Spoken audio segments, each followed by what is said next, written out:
So I've tried to break up our train for us now.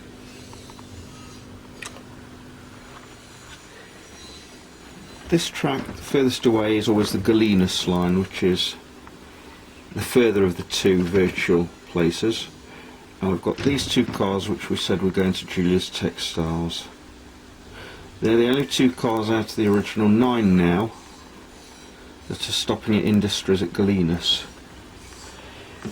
In addition to those, we've also got these cars which are headed for Indianapolis or even further afield. And then on this middle line here, this is usually the cars that are going to Hartleyville. And to that end we've got these 3 cars here which are going to Atlantic and Pacific. Our original Chessie cement car which is going to Taurus Cement Works. And this gondola of metal which is going to Ninian Metals. So although it looks a mess, they're actually in some sort of order. But it doesn't end there. Because as I said to you, these cars were originally destined for, if I just move those out of the way, these cars on this middle road were also destined for Hartleyville.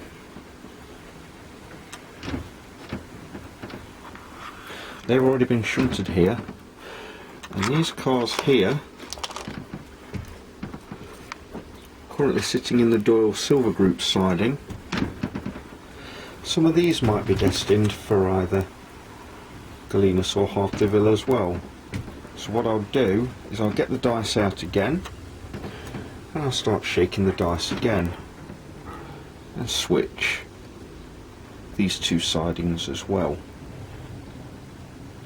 And once I've decided I've got trains for Galenus and trains for Hartleyville, then those trains will finally depart and go off the layout, where I remove them by hand somewhere over there near the hobo camp.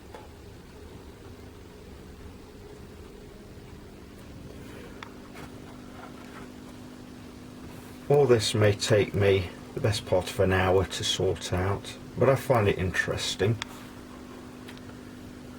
So let's see what happens after I finish switching.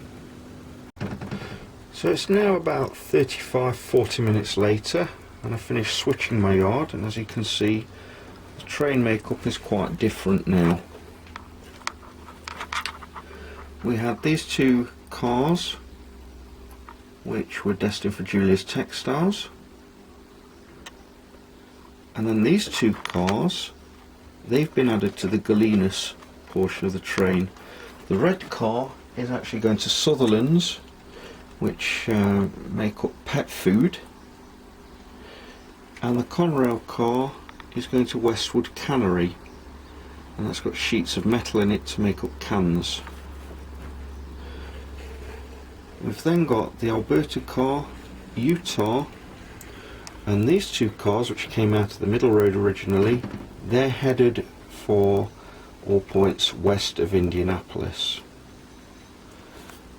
On this line now, if you remember, we had 3 cars, Tropicana, Minnesota, and this Burlington Northern one going to Atlantic and Pacific.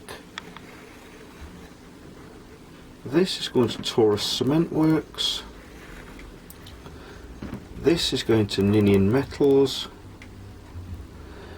And I rolled the dice and decided that this was also going to Ninian Metals, this train of pipes.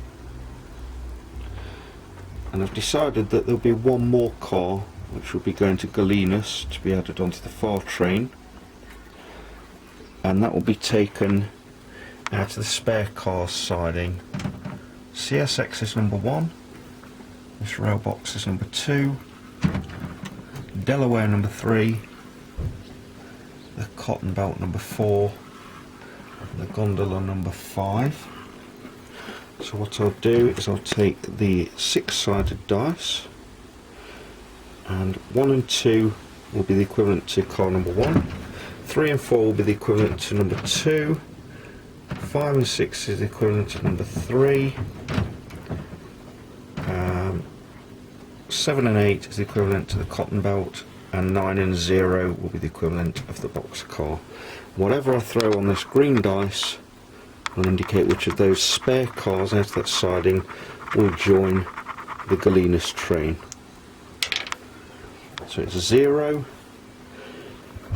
so that's this little USA caboose that will be going on to the end of the train.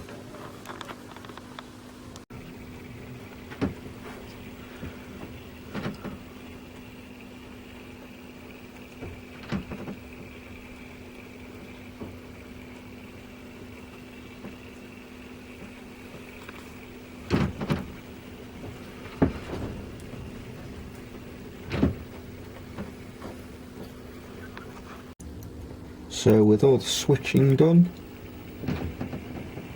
GP15 now moves away from its duties to go unstable, and now we await the train engine.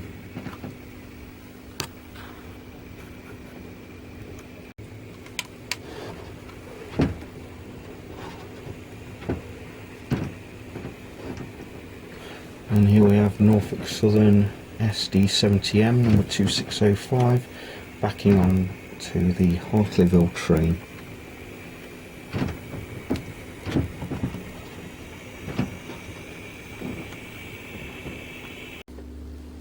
I've had one final check through the car cards just to make sure that everything's in order, and I've got a car card for every box car and vehicle that's going, and now 2605 departs with a train. Destination is Hartleyville.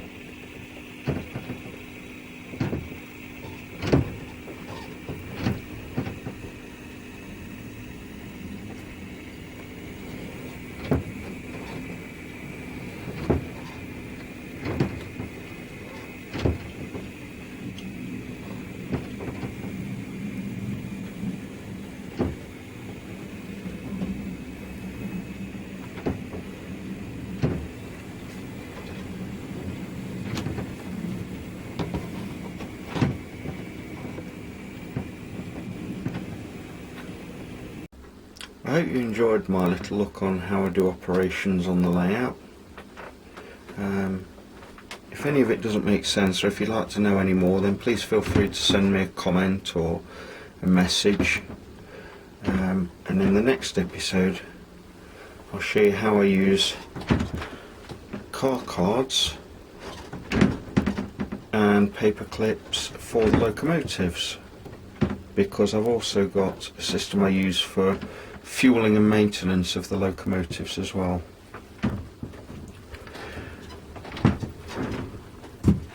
I've made steady progress with adding lamps and lights to the layout. You may see some new ones which you hadn't noticed before, and I've also finished Patriot flags. The original building that I used is in pieces up there. I was actually down this siding here, you may notice that from earlier films. Now the new building is over this side of the line. It has lights in it, as you can probably see. It's got a roof to keep workers dry. And it's got rooftop detail as well. And it's even got a lit logo as well. That came from a toy police car I found while I was walking around on my mail round. Somebody had just left the toy police car on the road. It was smashed up, there were no wheels on it, so I scavenged that. As I say, I've used the top of the police car for that logo there. I'm not sure whether I've showed you this before, but the welding place has got lights in it now, and so has Stream of Forest, which is the fishing and hunting store. Lights in there as well.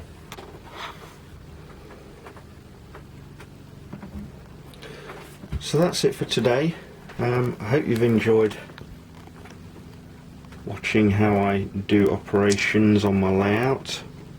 I do use a slightly different method if I've got a visitor.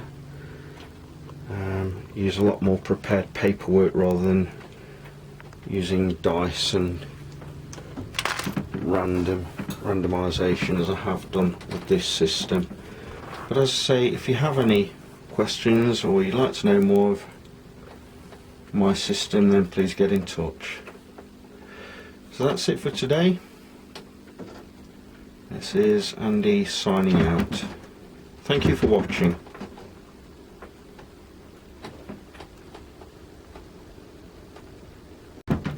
Except that's not quite all. You'll see underneath the layout I've got my lights there, and you can see around the inside of the layout is the bus wire for the little lamps to use on the layout. I tried to show you this before in this area, but it's really very dark. You can perhaps see it better now it's lit under here. The brown wire I call the positive, and the blue wire is the negative. So when I want to make a new lamp, I take one of my bulbs. If I decide it's going to be a plain white bulb, I'll leave it as it is. If it's one of the yard lamps, which are orange, or a red lamp over there, then I'll take some paint and I'll paint the end of the lamp. Anyway, tin the two pieces of the wire. The longer one is always positive, and I always either use a red or a green wire for positive on these and a white wire for the negative. So positive is this side, negative this side. And then what I'll do is I will take some wire and solder the positive wire, a little piece, onto this leg, which will then be soldered. We'll have one of these resistors soldered to the end of that wire, and then the other end will then be soldered to the bus wire. So if you can see under here, this is the positive, this red wire here, it goes to a resistor here, and that goes up through the layout to the long end, the long leg if you like of the bulb, and then the other wire, the negative, comes down from the bulb. In fact, I've taken this one out so you can see. Positive to the resistor, to the positive bus. Negative, in this instance a green wire, it should be white, I don't know why this one's got a green one on. No resistor required, and that goes to the negative on there. And that makes a fully lit bulb. This time I really am going. Thanks for watching, and please feel free to comment, subscribe, leave messages. Thanks for watching.